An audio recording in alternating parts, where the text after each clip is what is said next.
তখন আজরাইল আলাইহিস সালাম চিৎকার দিয়ে বলতেছেন, ইয়া মুসা কালিমুল্লাহ, তাহলে আমাকে বলুন থাপ্পড়টা কেন মারলেন?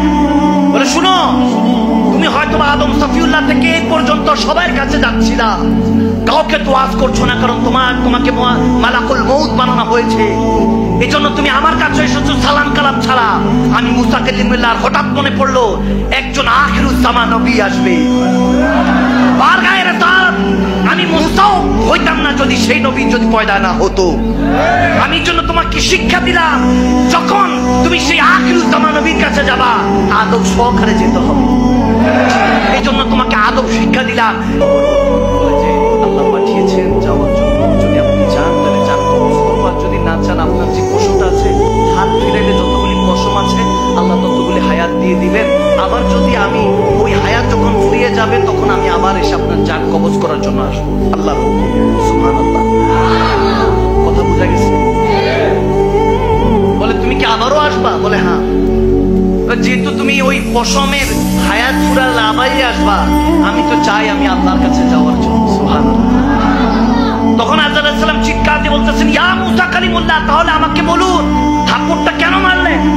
বলে, শুনো, তুমি হয়তো আদম সফিউল্লাহ থেকে এই পর্যন্ত সবার কাছে যাচ্ছিলা, কাউকে তো ওয়াজ করছো না, কারণ তোমাকে মালাকুল মউত বানানো হয়েছে। এই জন্য তুমি আমার কাছে এসেছো সালাম কালাম ছাড়া। আমি মুসা কালিমুল্লাহ, হঠাৎ মনে পড়লো একজন আখিরুজ্জামান নবী আসবে। আমি মুসাও হইতাম না যদি সেই নবী যদি পয়দা না হতো। আমি জন্য তোমাকে শিক্ষা দিলাম, যখন তুমি সেই আখিরুজ্জামান নবীর কাছে যাবা আদব সহকারে যেতে হবে।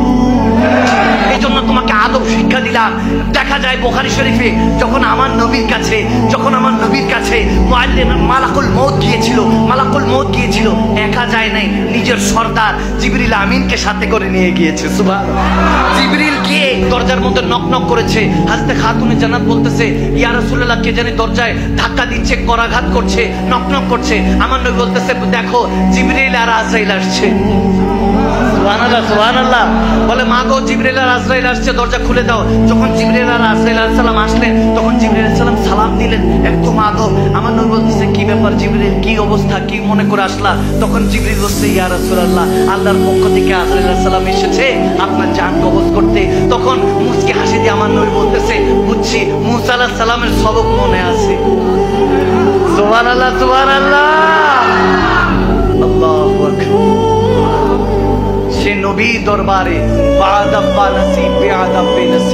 যে আদবওয়ালা সে আল্লাহওয়ালা হয়ে যায়, আশিক রাসূল হয়ে যায়, আর যে বেয়াদবি করে সে শয়তানওয়ালা হয়ে ধ্বংস হয়ে যায়। ঠিক কিনা?